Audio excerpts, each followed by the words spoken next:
여러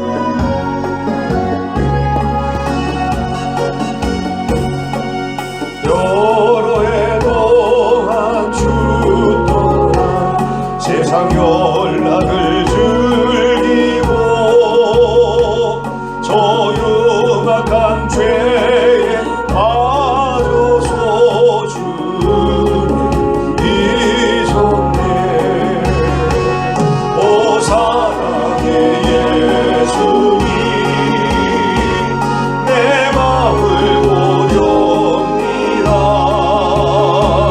곧 들어와 나와 함께하며 내 생명이 되소서.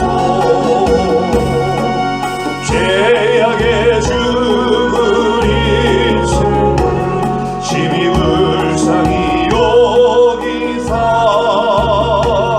저 하늘의 영광 버리고 이 세상에 오셨네. 오 사랑의 예수님, 내 마음을 고렵니다. 곧 들어와 나와 함께하며 내 생명이 되소서. 흉포를 입은 구주는 가시 면류관 쓰시고 저 십자가 높이 달리사 그 앞을 잡았네. 오 사랑의 예수님, 내 마음을 고렵니다. 곧 들어와 나와 함께하며 내 생명이 되소서. 미련한 우리 인생은 주의 공로를 모르고 그 쓸쓸한 사막 가운데를 헤매고 다녔네. 오 사랑의 예수님, 내 마음을 고렵니다. 곧 들어와 나와 함께하며 내 생명이 되소서.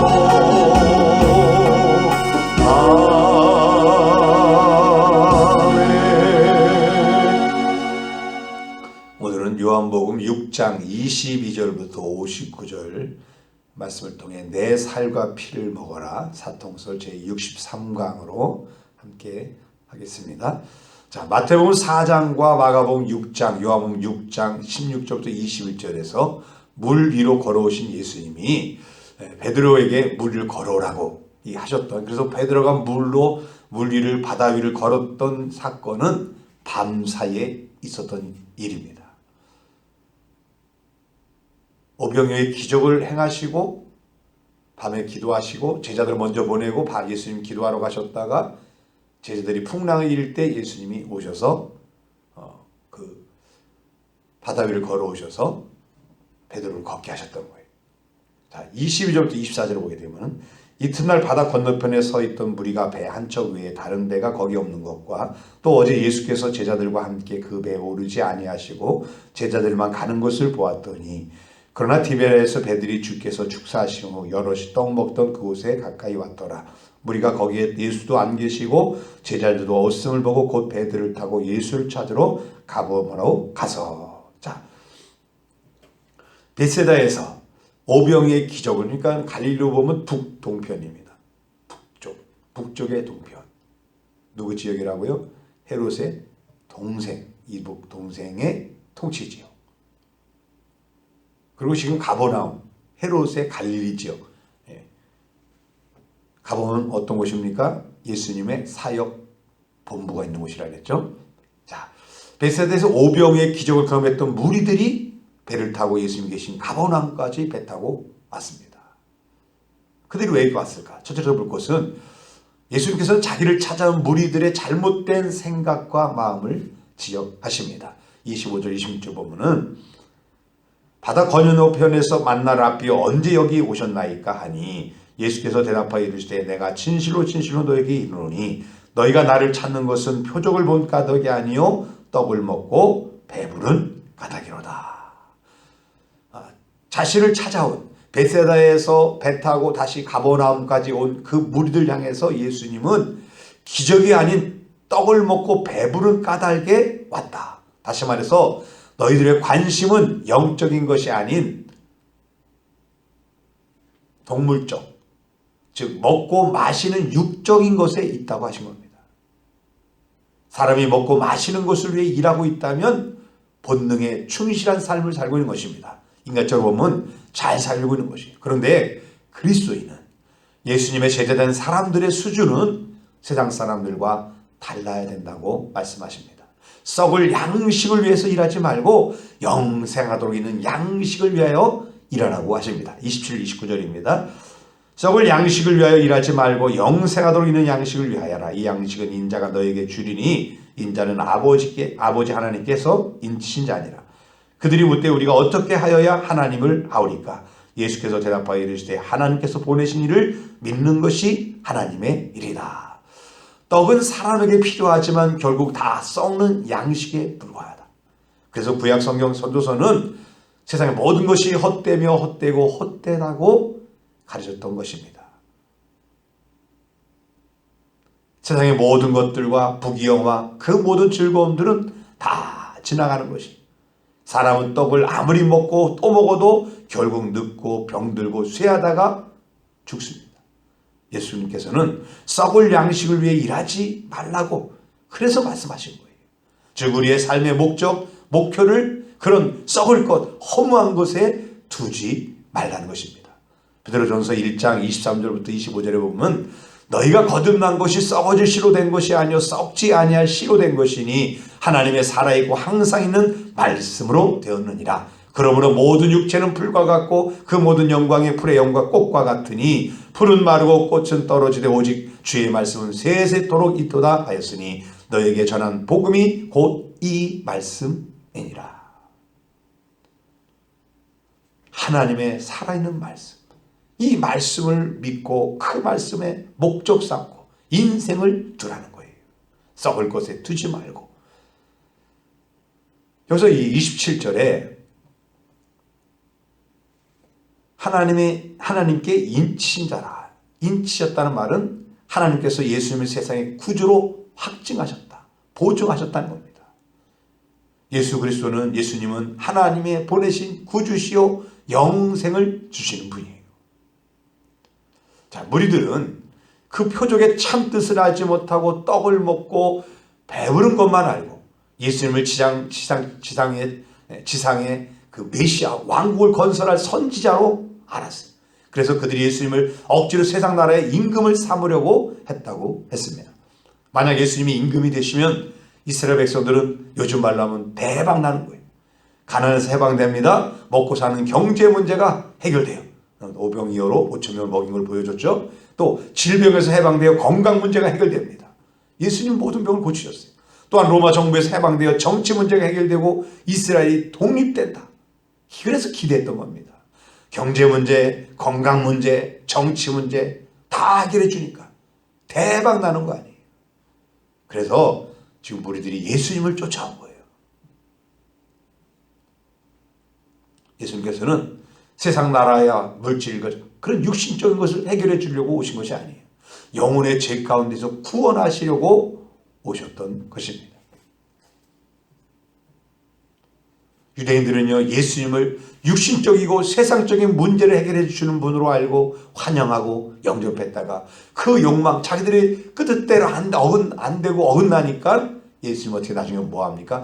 호산나 구원했어 했던 그 사람들이, 그 무리가 십자가에 못 박아라. 여론은 뭐라고 했어요? 받아왔다 했어요. 요동친다고 그랬어요. 여론은 끝까지 가봐야 결정을 합니다. 예수님께서는 사람들이 자기를 왕으로 삼으려고 할 때 따로 혼자 산으로 피하여 가서 기도하셨어요. 이것을 우리가 본봐야 됩니다. 성도들도요, 세상적, 육신적, 물질적으로 이런 유혹이 올 때가 있어요. 마귀가 유혹을 한단 말이죠. 그럴 때 뭐 어떤 시간을 가져야 되느냐? 혼자 산으로 기도하셨던 예수님처럼 기도하는 시간을 가져야 돼요. 마귀의 시험을 이기는 비결은 뭐냐? 예수님처럼 따로 혼자서 기도하는 거예요. 기도하면서 지금 내가 세상적으로, 육신적으로, 물질적인 이런 것에 집착하며 살고 있지는 않은가? 거기에 얽매여 있지는 않은가? 거기에 목적 두고 살고 있지는 않은가? 따로 혼자서 밤늦도록 조용히 기도해야 내 영혼 관리를 할 수가 있어요. 이 마귀는요, 예수님을 뭐 했습니까? 지금 왕을 삼게 하려고 궁중을 동원해서 예수님을 흥분시켜 보려고 그랬어요. 그러나 예수님은 냉정하게 떠났어요. 재촉할 제자들을 바다로 보냈어요. 자신은 혼자 산 올라갔어요. 왜? 무리에 흥분되지 않으려고, 무리에 휩쓸리지 않으려고. 우리도 왜 세상과 따로 구분해야 됩니까? 바로 즉 다 재촉해야 한 것처럼 분해야 됩니까? 그런 유혹에, 미혹에, 이 사단의 충동에 우리 마음 빼앗기지 않기 위해서 우리는 세상과도 단절하고, 때로는 단절해야 돼. 얼른 끊을 수 있어야 돼. 그래야 내 영혼은 살아요. 자, 두 번째로 볼 것은 28절부터 35절 내용인데, 예수님은 찾아온 무리에게 하나님의 일을 하라고 그렇게 말씀하셨습니다.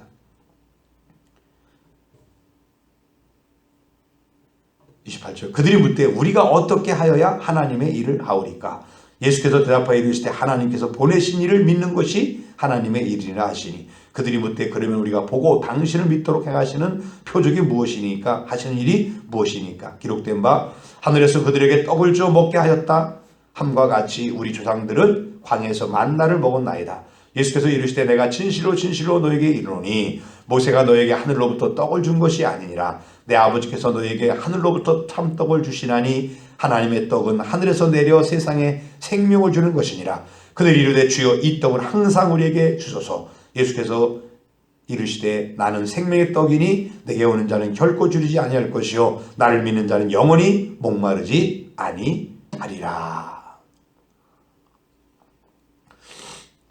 우리가 어떻게 하여야 하나님의 일을 하오리까 묻는 무리들에게 예수님은 하나님께서 보내신 일을 믿는 것이 하나님이라고, 하나님의 일이라고 말씀하십니다. 그러자 무리들은 우리가 당신을 믿을 수 있는 표적을 보여달라고 하면서 이스라엘 백성들이 광야 생활할 때 먹었던 만나를 당신이 줄 수 있느냐고 빗대어 말합니다.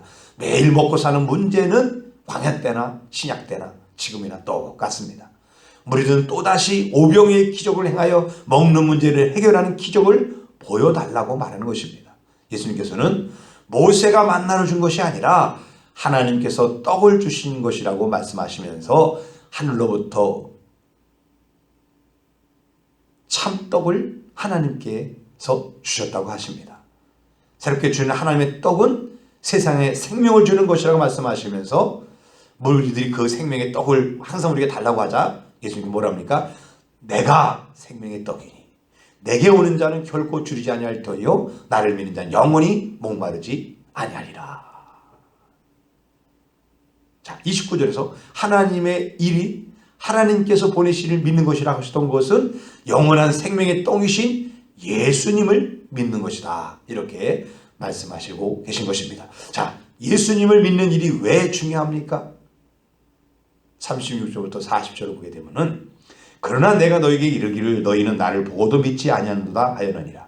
아버지께서 내게 주시는 자는 다 내게로 올 것이요 내게 오는 자는 내가 결코 내쫓지 아니하리라. 내가 하늘에서 내려온 것은 내 뜻을 행하려 함이 아니요 나를 보내신 이의 뜻을 행하려 함이니라. 나를 보내신 이의 뜻은 내게 주신 자 중에 내가 하나도 잃어버리지 아니하고 마지막 날에 다시 살리는 이것이니라. 내 아버지의 뜻은 아들을 보고 믿는 자마다 영생을 얻는 이것이니 마지막 날에 내가 이를 다시 살리라 하시니라. 자, 왜 예수 믿는 일이 중요합니까? 예수님이 이 땅에 오신 목적은 하나님의 뜻을 행하기 위해서 오셨기 때문이에요. 또 그럼 하나님의 뜻은 무엇입니까? 예수님을 보고 믿는 자마다 영생을 받게 하시기 때문에 예수님 믿는 것이 중요합니다. 그런데 36절에 보면 뭐라고 말합니까?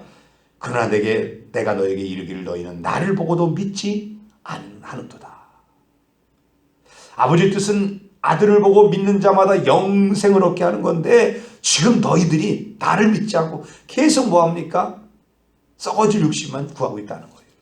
그래서 41절 44절에 보니까 자기가 하늘에서 내려온 떡이라 하심으로 유대인들이 예수께 대하여 수군거려 이르되 이는 요셉의 아들 예수가 아니냐. 그 부모를 우리가 아는데 자기가 지금 어찌하여 하늘에서 내려왔다 하느냐.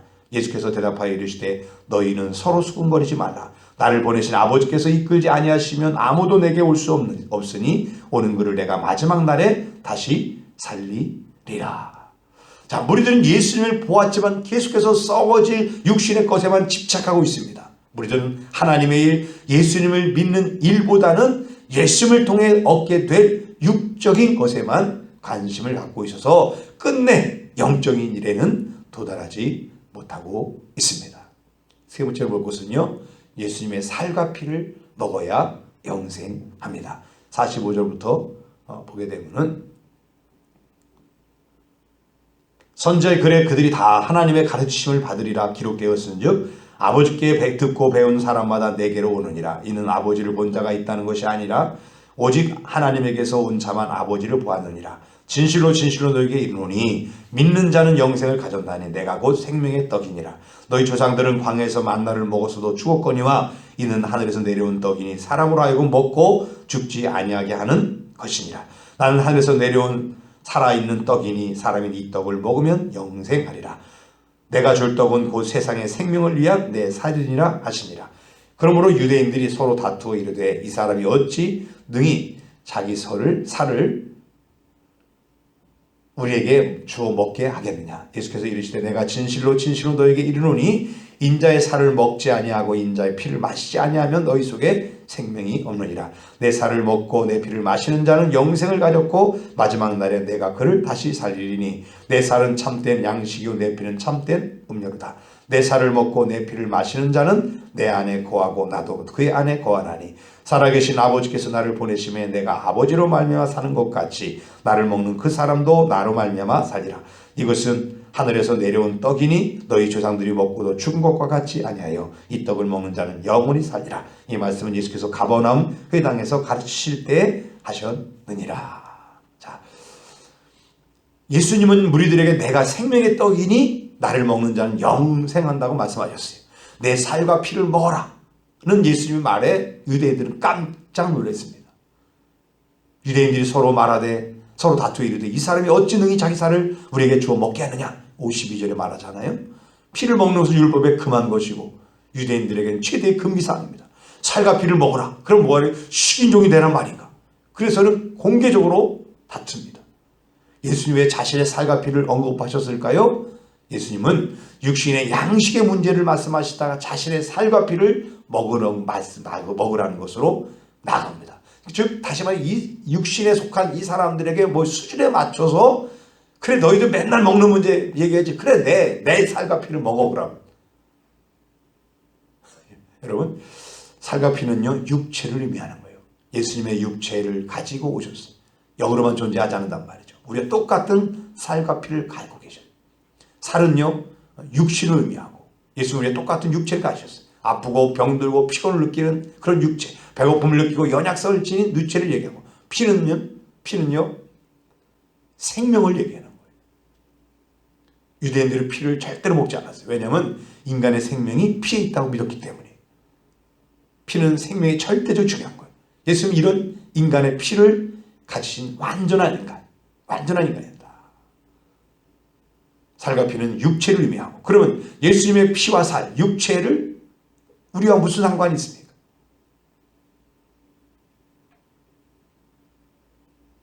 자, 예수님이 육체를 가지셨기 때문에 속죄 제물이 될 수 있다는 거예요. 예수님은 자신의 몸으로 우리의 죄를 대신하여 속죄 희생이 되셨어요. 예수님의 죽음은 속죄 제물이 되기 위해서 스스로 택하신 자원적 죽음입니다. 유대인들이 강요하고 빌라도가 사형 선고를 내려서 죽으신 것이 아니라 가룟 유다가 배신하고 로마 군대가 체포했기 때문에 죽으신 게 아니라 예수님은 얼마든지 스스로 죽음을 면할 수 있는 능력이 있어요. 예수님은 그러나 죽으셨어요. 자원하여 우리 죄를 위해 죽으셨어요. 그래서 요한복음 10장 17절 28절에 이렇게 말합니다. 내가 내 목숨을 버리는 것은 그것을 내가 다시 얻기 위함이니 이로 말미암아 아버지께서 나를 사랑하시느니라. 이를 내게서 빼앗는 자가 있는 것이 아니라 내가 스스로 버리노라. 나는 버릴 권세도 있고 다시 얻을 권세도 있으니 이 계명은 내 아버지께서 받았느니라. 예수님은 자신의 목숨을 구하는 대신 버리셨어요. 인류의 죄, 바로 나의 죄를 대신 지시기 위해서 예수님은 살인 강도와 함께 사형당하셨어요. 이유는 오직 한 가지입니다. 바로 나의 죄, 우리의 모든 죄를 대신하시기 위해서 죽으셨어요. 예수님의 살과 피는 단순한 피와 살이 아니에요.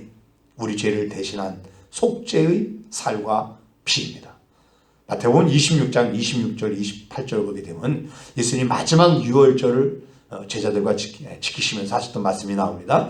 저희가 떡 먹을 때 예수께서 떡을 가지사 축복하시고 떼어 제자들에게 주시며 이르시되 받으라 이것이 내 몸이라 하시고 또 잔을 가지사 살해하시고 저들에게 주시며 가라사대 너희가 이것을 마시라.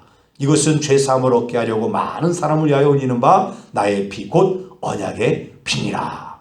자, 예수님은 이런 자신의 피와 살을 먹으라는 거예요. 반드시 먹어야 됩니다. 먹지 않으면 죽습니다. 절대적인 의무입니다. 필수예요.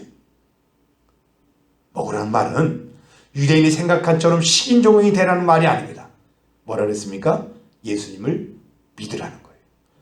예수님을 마음의 주인으로 모시고 예수님께 내 인생을 맡기고 예수님과 사귀고 교제하라는 말이에요. 오늘 이 시간 내가 해야 될 가장 중요한 일이 있습니다. 예수님을 마음 중심에 모셔드리는 거예요. 영원한 생명을 얻어서 하나님의 자녀가 되어야 되는 줄 믿습니다. 말씀 마무리합니다. 예수님의 살을 먹고 예수님의 피를 마신다는 말씀은 상징적인 말씀이에요. 예수님의 살과 피를 먹는다는 것은 예수님과 연합된다는 말씀이에요. 자, 음식을 먹기 전까지 음식과 내가 따로지만 음식을 내가 먹습니다. 그럼 음식은 내 몸 안에 들어와요. 위치가 바뀌었죠? 밖에 있던 접시에 있던 아니면 밖에서 있던 그 음식이 내 위장으로 옮겨졌는데 그냥 옮겨지는 것이 아니라 화학적으로 뭐가 됩니까? 변화됩니다. 그래서 음식이 안에 들어있던 음식 안에 있던 영양분이 내 몸 안에 흡수되어서 배달됩니다. 살이 되기도 하고 뼈가 되기도 하고 힘으로 작용을 합니다. 그렇게 하면 더 이상 음식과 나는 분리될 수 없는 하나가 되어버린 거예요. 자, 예수님께서 살을 먹고 내 피를 마시면 나를 먹는 그 사람은 나를 인하여 산다고 하십니다. 이 말씀은 뭐냐면 내가 나를 믿으면 너와 내가 하나 된다. 신비한 연합을 두고 말씀하신 거지. 이걸 또 요한복음 15장 5절에서는 포도나무 비유를 통해 얘기합니다. 나는 포도나무여 너희는 가지니 저가 내 안에 내가 저 안에 있으면 이 사람은 과실을 많이 맺나니 나를 떠나서 너희가 아무것도 할 수 없습니다. 자, 포도나무. 예수님이 포도나무고 우리가 가지란 말이에요. 그 저 붙어있다. 다시 한번 공급된다는 거죠. 하나 됐다는 거죠. 연합됐다는 얘기하는 거예요. 예수님을 오늘 우리에게 묻으십니다. 내가 내 마음속에 거처를 정해도 좋느냐? 그렇다면 내 살을 먹고 내 피를 마셔라.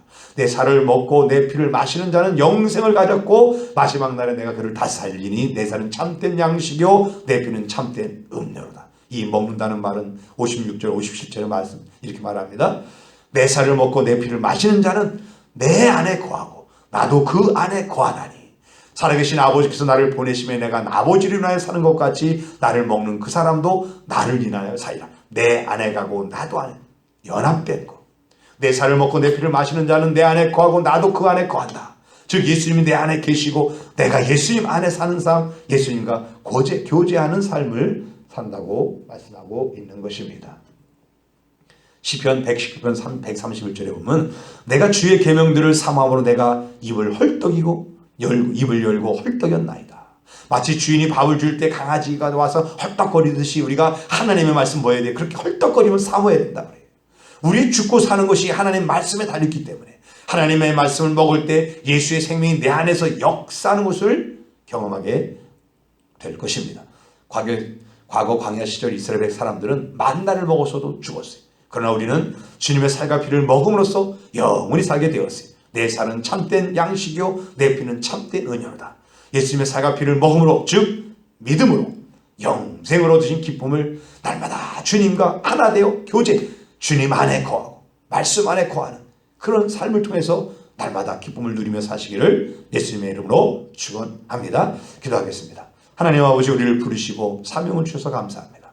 주신 사명 잘 감당하도록 능력도 주셔서 감사합니다. 예수님의 살과 피를 먹음으로 믿음으로 연합되어 교제하는 삶을 살게 해주셔서 감사합니다. 신앙 속에서 살아가면서 우리의 믿음이 작아지지 않게 하여 하시고 어떤 풍랑 속에서도 주님의 영광만을 위하여 힘차게 달려갈 수 있도록 믿음을 지켜 주시옵소서. 삶의 모든 무거운 짐을 기도로 맡기오니 삶의 짐들이 가벼워지게 하시고 날마다 평강을 누리고 기쁨으로 찬송하게 하여 주시옵소서. 기도의 제목들이 응답받는 복된 하루가 되게 하여 주심에 감사하고 기대하며 예수님의 이름으로 기도드립니다. 아멘.